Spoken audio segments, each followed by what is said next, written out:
Guys, let's continue with our discussion, no? So today we will tackle justifying circumstances and exempting circumstances. Kung kakayanin mitigating and aggravating din tayo. Okay, so let's start with justifying. Kung matatanong kayo sa justifying, ang tatlo lang naman ang pinaglalabasan lagi dyan, no? Self-defense, defense of relative, saka defense of a stranger, no? So dito, hihimayin natin, no? For this bootcamp, we will himay yung each defense na yun kasi yung iba nalilito. Especially dun sa defense of a relative saka sa defense of a stranger part. Okay, so simulan natin. What's the nature, no, of a justifying circumstance? No?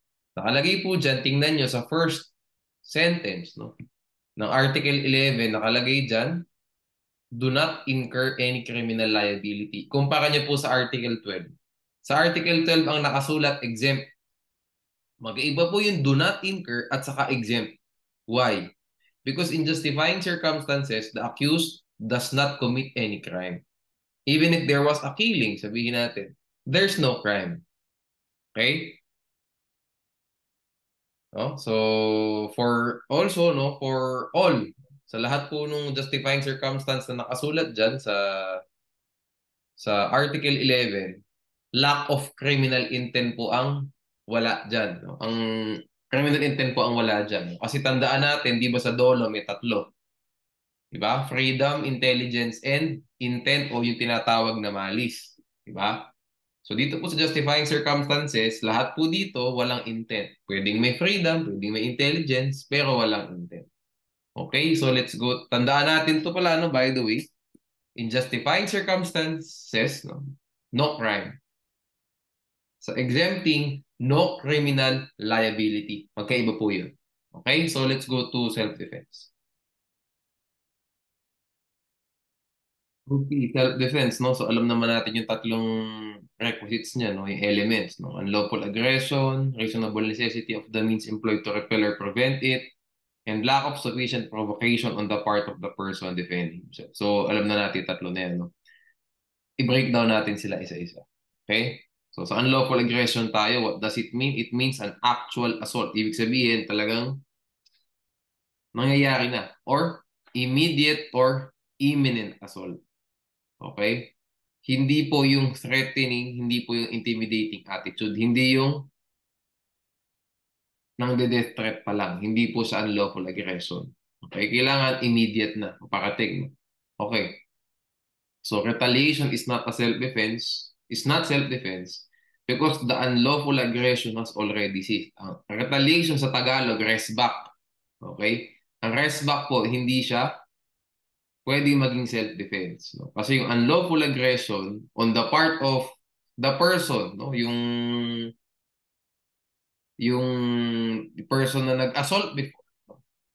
Nag-cease na po yung unlawful aggression na yun. No? Therefore, during the retaliation, the unlawful aggressor is actually the retaliating person.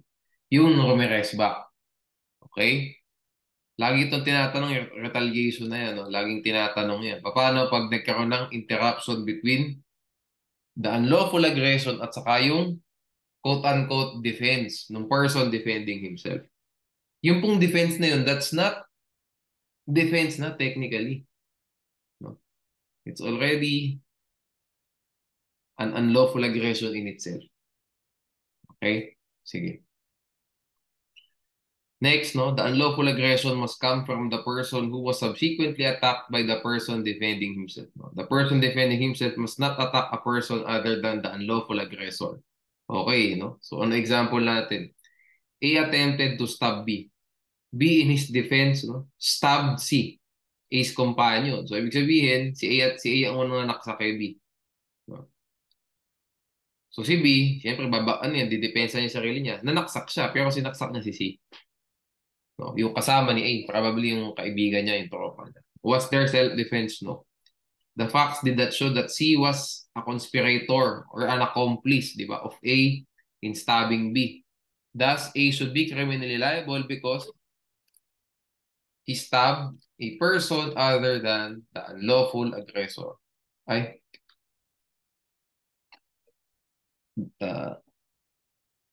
an accomplice of B. Ayan.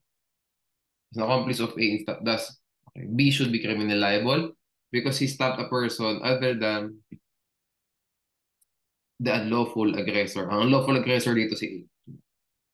Next example tayo. A attempted to stab B. No? Mahilig nga ako talaga sa example. So we have how many examples here? Four?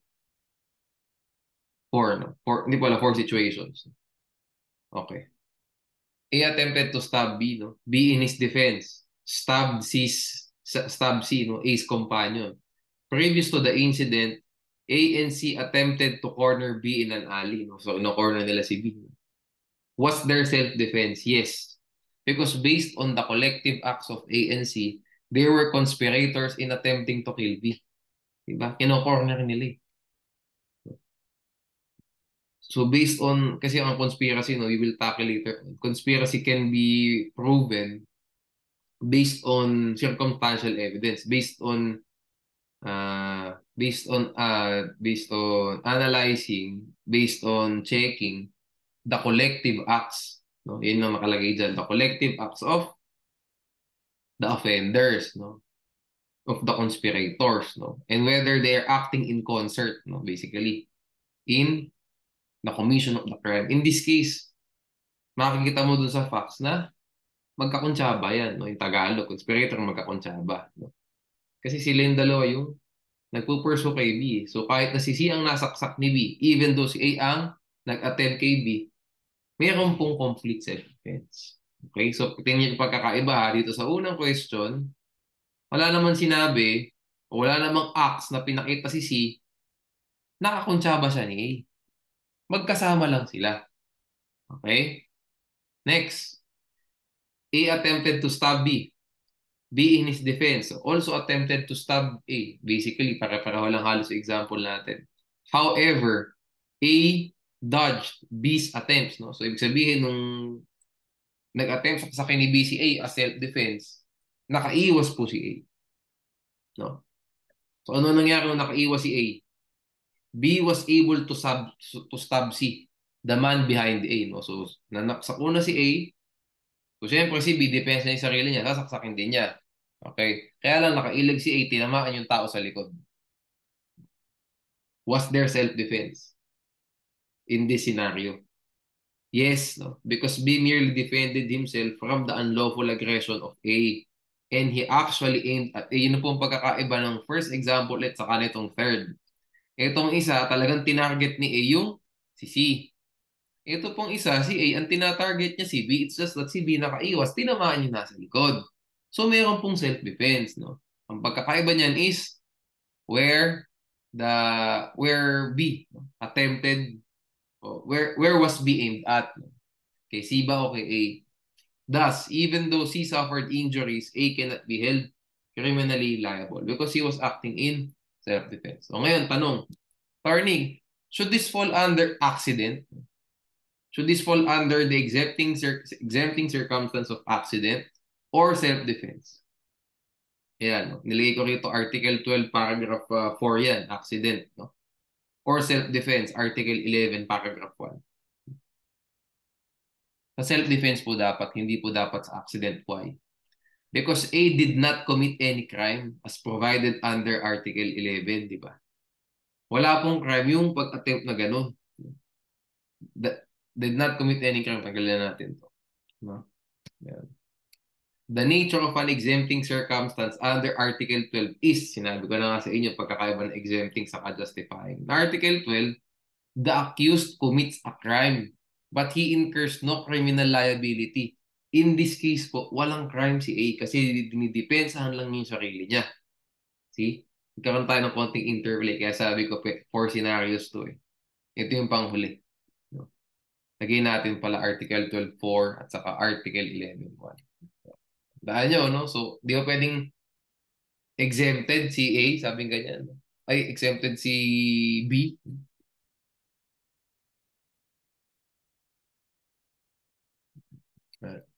Okay? Hindi ba dapat exempted lang si B? Hindi siya justified when he was able to stab C, the man behind A. Tama ba yun, no? Ulitin natin. Kasi nga there was no crime in defending yourself. Even though in the course of your defense, may tinawa ang iba. Okay? Walang magagawa eh, di ba? Since there is no crime, di ba? Hindi pwede maging accident. Accident presupposes that there is a crime but without criminal liability. Okay? Sige, sana malinaw po, no?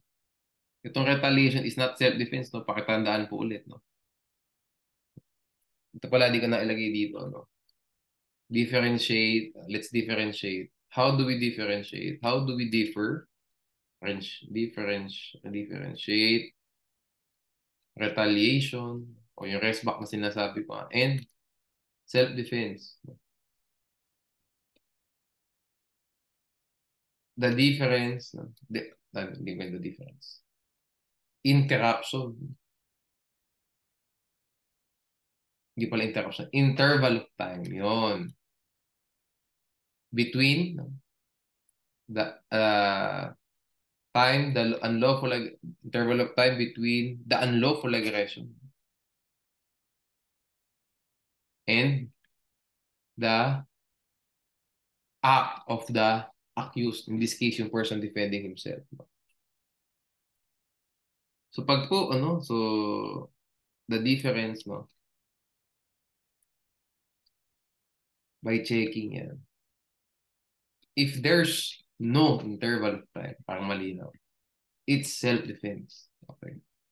If there's interval of time, it's retaliation. Like, ulitin ko, no? The person who retaliated, no, is not acting in defense of this person. Hindi po. He is actually acting as the new. Yan, parang hindi ko nalinaw sa ito. The new unlawful aggressor. And the person he is retaliating to is the one who can defend who can invoke self-defense. Yeah. In case, no, the person retaliating gets injured or dies during the retaliation. So basically, nagkakaroon lang ng parang nagkakaroon ng badminton ba? Balik na. Balik-balik na gano'n. No? So ngayon, sa kabilang side na tayo. No? Yung una, no, pag walang interval, edi yung initial na nag-unlawful aggression, di pala, yung initial, yung totoong tao na nag-unlawful aggression, pwedeng depensahan ng kapila. Pero pag nagkaroon na interval of time, flip na po ang page. No? Hindi pala, ma-flip na po yung table. No? Pag nagkaroon na interval of time, yung taong nauna na magdepensa sa sarili niya, siya na mismo yung magiging bagong unlawful aggressor kasi bago ng usapan niya. O so ngayon yung tao na unang nag-unlawful aggression, sana yung pwede magdepensa sa sarili niya. Okay, basically, no, the tables have been turned. The tables will turn once there's an interval of time. Okay. Interval of time. Yeah. Okay? How do we? Okay. There you go.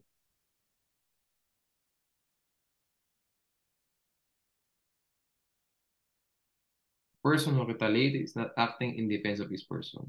He is actually acting as the new unlawful aggressor. And the person he is retaliating to is the one who can invoke self-defense. In case the person retaliated, in case the person, di pala retaliated, person retaliated. It's the person who retaliated, yeah, gets injured or dies during the retaliation. Ayan. Okay. I think we're done here. Next tayo, no? So, we've tackled na itong, no, itong dalawang principles na to for unlawful aggression. Let's go to the third one. Self-defense, no? This self-defense, no, is without prejudice, no? The requisites of self-defense, no, are without prejudice to the proper application of mistake of fact. Mistake of fact is an absolutory cause. Alam naman natin yung mistake of fact na yan, ang pinaka-famous na case dyan, Si Atchong, di ba? US versus Atchong, no? Saka isa si Wanis. Pero si Wanis later on yun sa fulfillment of duty, no? Okay, so in US versus Atchong, ano nakalagay dyan, di ba? Essentially, no? O, di pala essentially. Uh, summarily, no? Mas maiksi. Ano ba nangyari sa kaso na yan? Due to the rampant criminality within the community, di ba? Achong thought that the person who went inside his room was a robber and not his roommate. Akala niya yung pumasok sa kwarto niya, magnanakaw, di ba?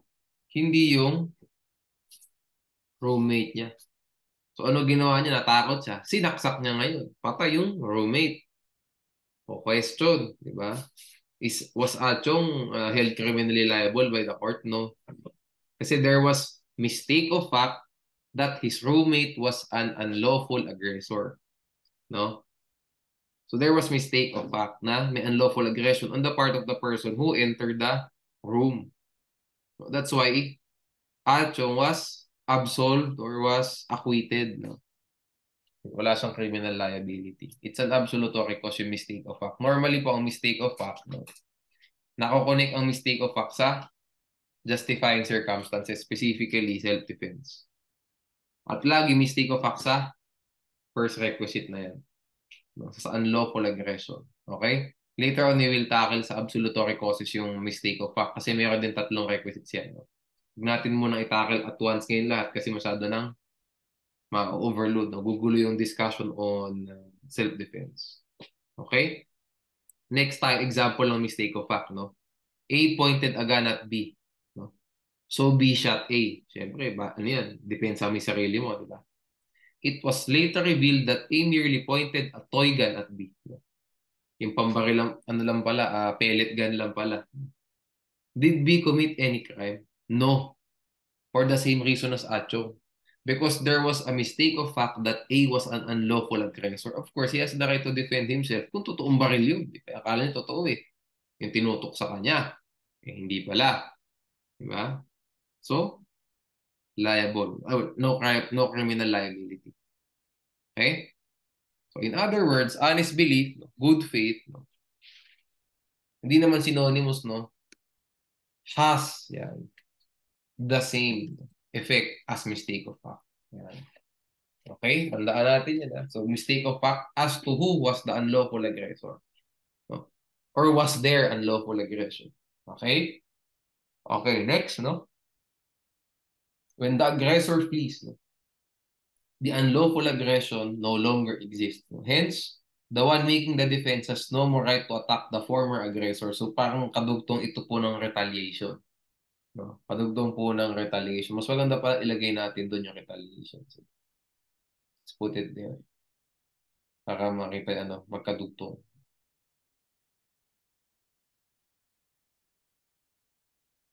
Yan. Yan. Okay.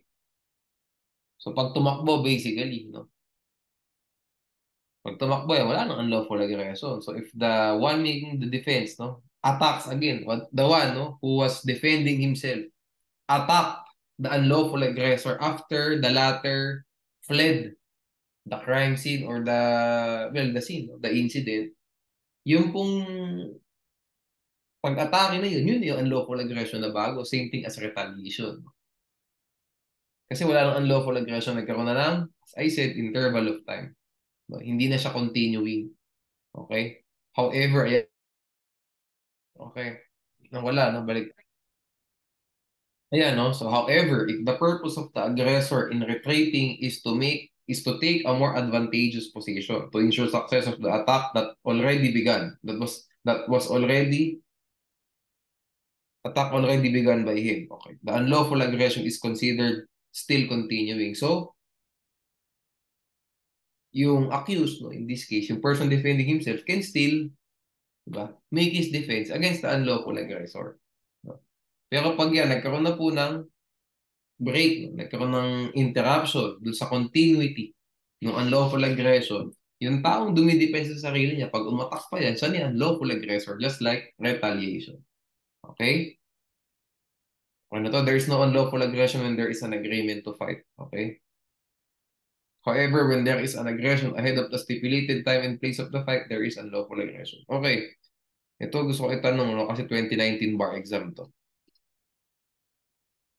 Let's differentiate po yung lawful aggression at saka yung unlawful aggression. Ito yung sasabihin ko sa inyo. Diyan po sa tatlong requisites na yan, ang important dyan yung adjective. Actually, pag lalo na sa mga first years na, mapapansin niyo po sa mga provisions, ang normally important dyan, yung adjective. Okay? Hindi po yung noun. Unlawful aggression. Hindi po aggression na important. Ang important yung unlawful side. Reasonable necessity, ang important yung salitang reasonable, hindi po necessity. And same thing po sa sufficient provocation. Ang important dyan, sufficient. Why ko sinasabi important? Kasi dyan nyo po malalaman kung ano ang legal at saka kung ano illegal. So ano ang justifying, ano ang hindi justifying. Pag po yung aggression is lawful, edi walang self-defense.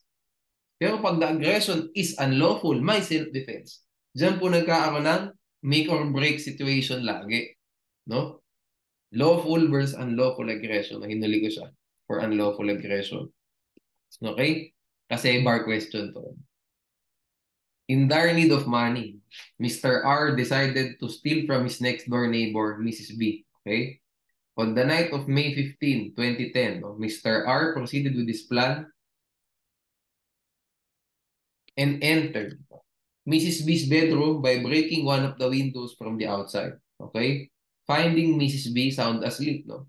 He silently foraged through her cabinet and stashed all the bundles of cash and jewelries which he could find. So basically, robbery ito. As Mr. R was about to leave, he heard Mrs. B shout, no? Sumigaw si Mrs. B, "Stop or I will shoot you."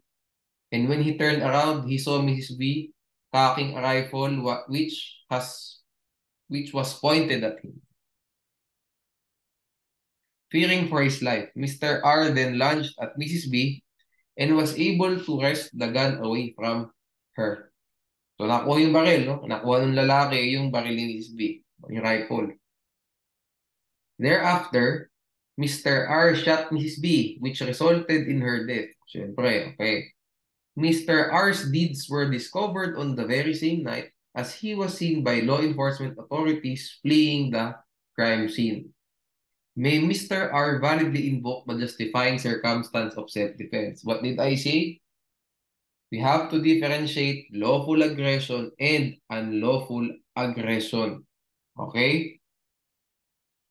Pwede po bang gamitin ni Mr. R? Sabi ni Mr. R, self-defense po, tinutukan ako ng baril. Diba? Tapos naman ako magnakaw. Di kinuha ko po yung baril na saka ko siya kabinaril. Diba? Yun ang argument niya. So medyo pinaikot-ikot, no? Pinaikot-ikot ni Mr. R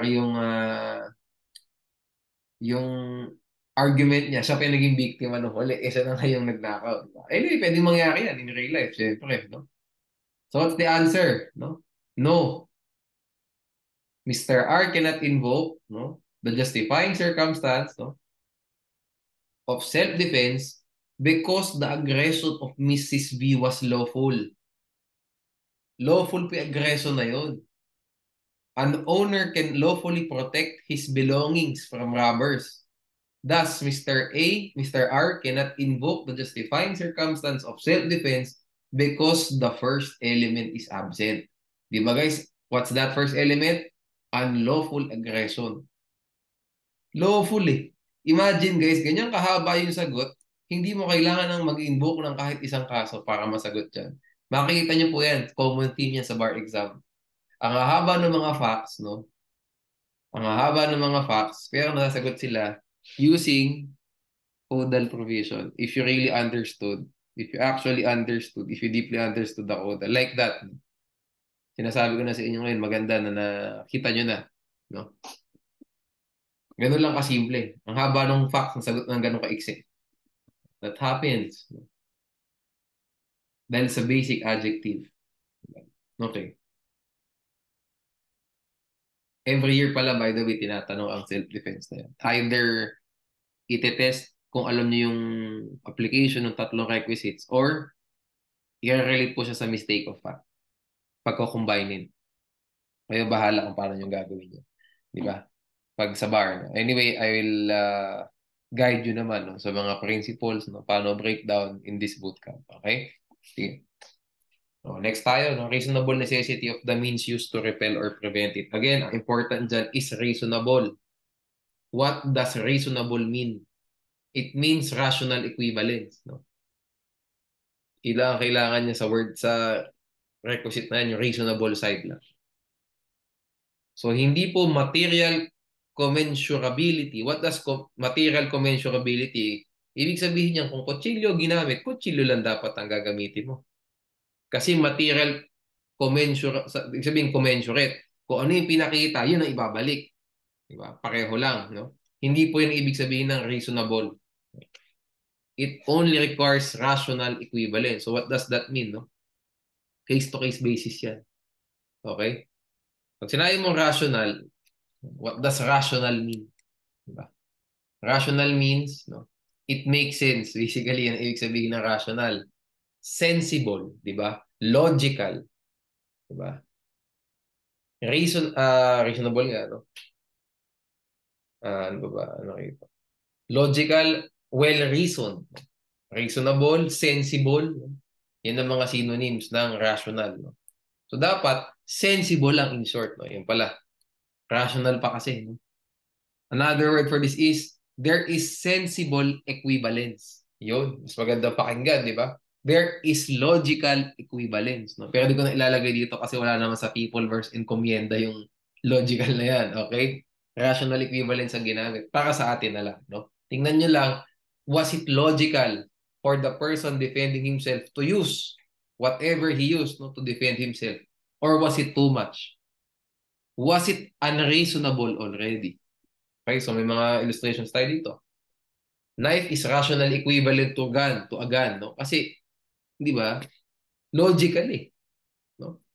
Ginamit nung unlawful aggressor knife. O di pwede gamitin ng baril ng person defending himself. Why? Kasi both can kill. No? Ibig sabihin, every tool that can kill, pulled sila together. Lahat yan rational equivalent kasi logical. Lahat makakapatay eh. No? Even a piece of wood, piece of metal can kill a person. Di ba? Pag nabambo sa ulo, may big chance na patayin eh. Di ba? Kasi mag-hemorrhage siya, no? So, equivalent po ang gun. Di ba? Yan lang tayo, no? Yan lang isipin nyo. Now, hands, no? Kamay, no? Suntukan. Hands are not rationally equivalent to knife. Diba? So pag kamay ang ginamit lang naman ng unlawful aggressor to attack the person, hindi pwedeng knife yung pabalik. No? Why? Kasi sa general rule, hands cannot kill. No? It can only injure a person unless they are hands of a professional boxer. Mga ganyan. No? So in that scenario, di ba? Pwede na siguro kahit nakamay lang yun, pwede ka nang manaksak. Kasi, again, rational equivalent po, it's logical. Both persons can kill. Both persons are using something that can kill a person. O isa, kamay. Kaya makapatay ng kamay niya. No? Kabila, of course, obviously, kutsilyo, no? Just see, ganun lang, no? I think case to case lang yan, use your common sense. Yun pala yan, guys, sasabihin ko sa inyo. Pag sinabi ng court yung salitang case to case basis, ibig sabihin, you need to apply logic, you need to apply your common sense. When you check each set of facts, yun lang ibig sabihin doon. Wala pong settled rule, di ba? Use your common sense, basically. Okay? So, tandaan nyo, ang batayan natin dyan sa reasonableness, no? Rational equivalence, logical, sensible. Okay? Ito pa, no? People versus luwagi. Luwagi.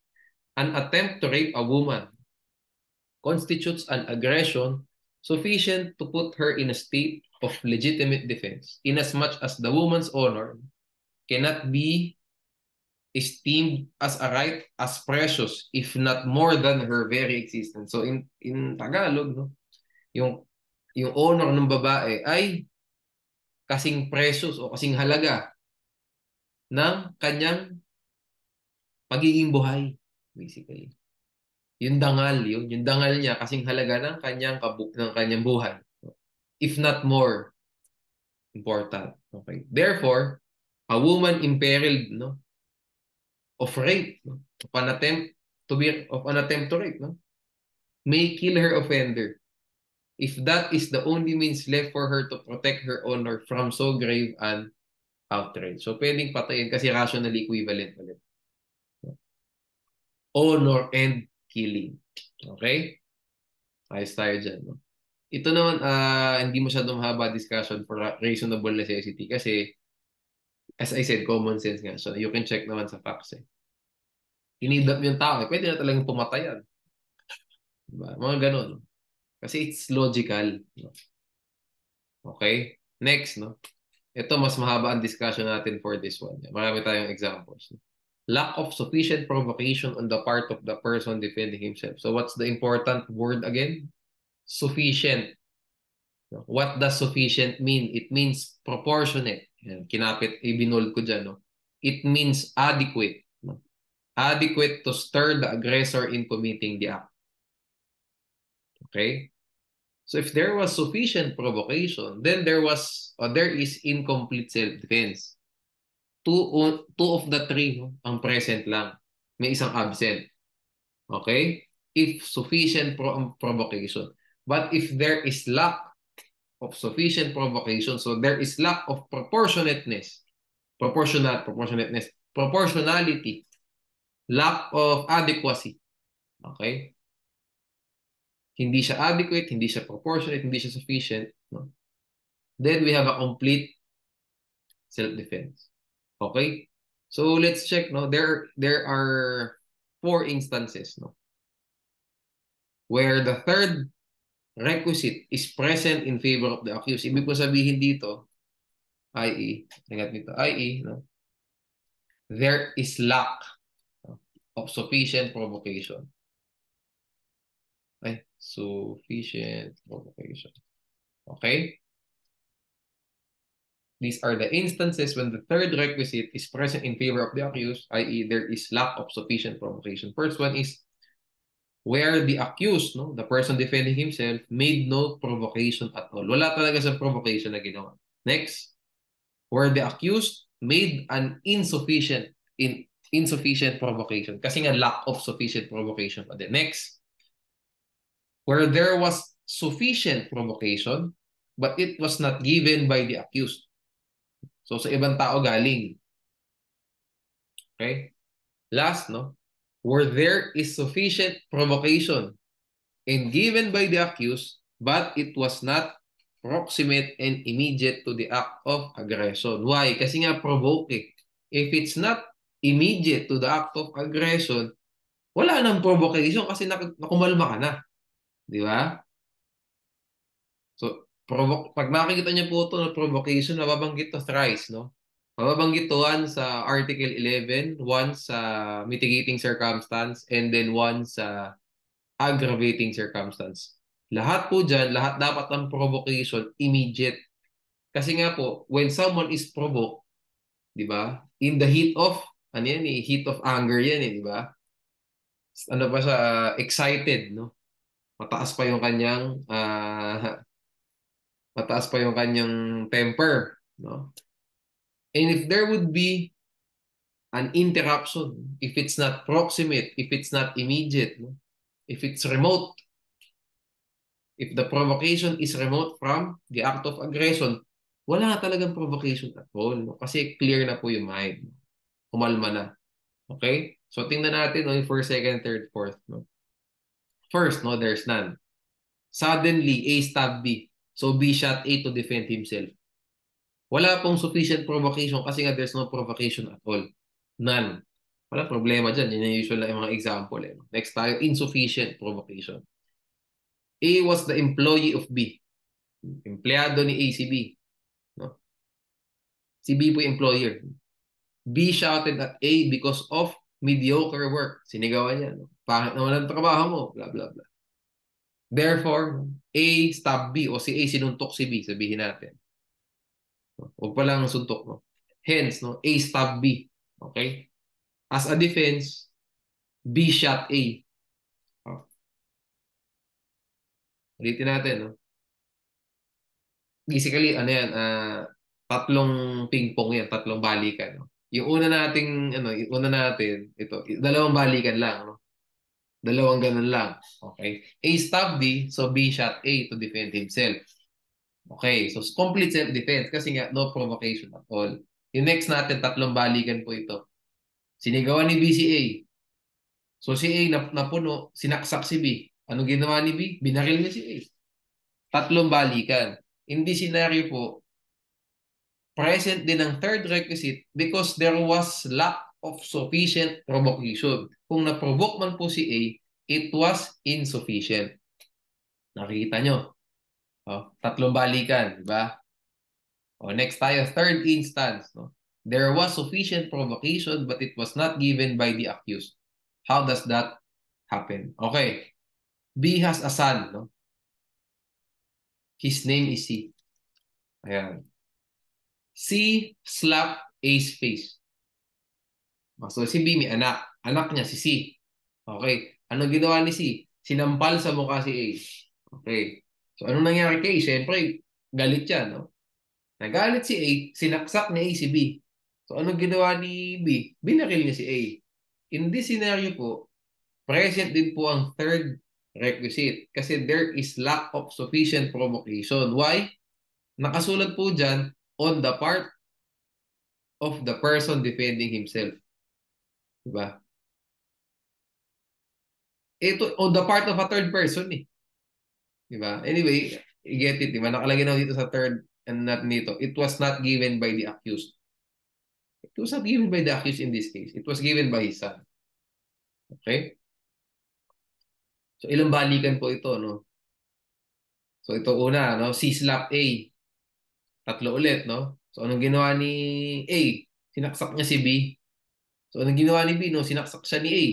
Binaril ni B si A. Tatlong balikan ulit. Pero yun nga lang, tatlo yung parties. Diba?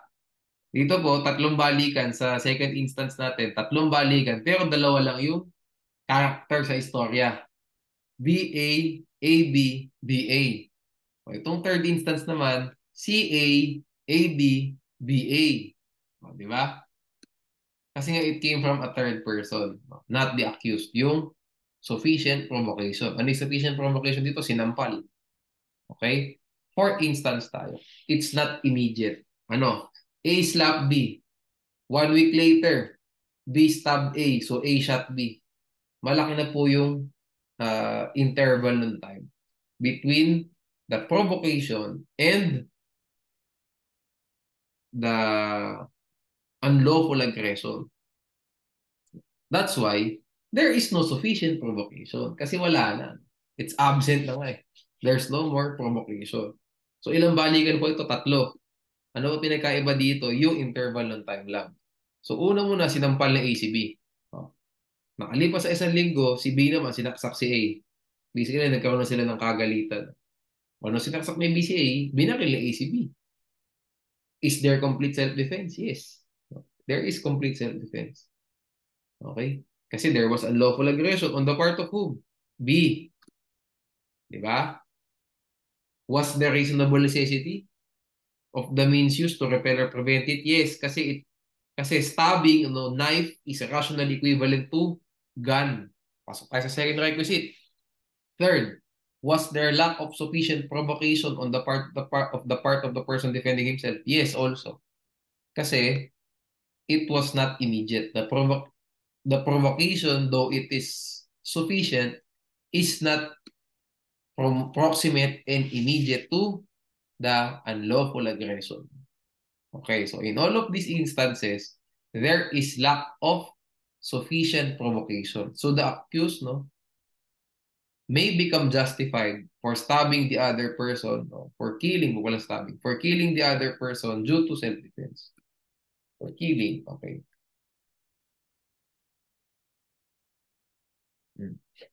The prosecutor, last na itong, pero di naman na ito matatanong siguro for evidence to in case matanong man, hindi sa criminal. Pero lagay na rin natin. Basic po, di ba? The prosecution must prove his guilt beyond reasonable doubt, the accused,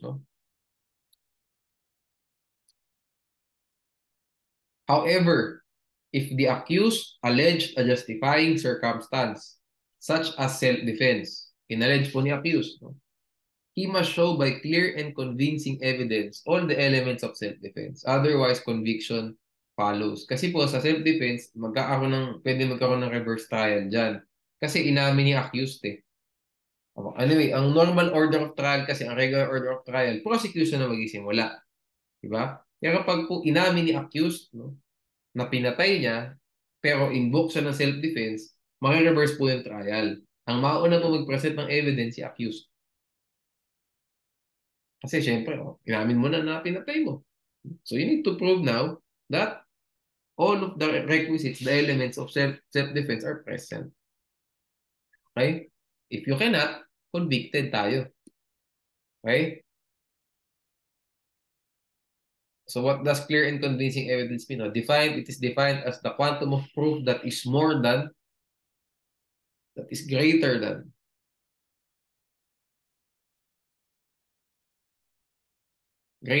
preponderance of evidence but less than proof beyond reasonable doubt. So siya nasa gitna. Okay? What does preponderance of evidence mean? No, it just means greater weight of evidence. No? Kung ano yung mas maraming ebidensya na mas matimbang, basically. Okay? After this one, let's move na to defense of relatives. Okay? So dito, dito nagkakaroon ng confusion between relatives at saka strangers. Okay? We will tackle that.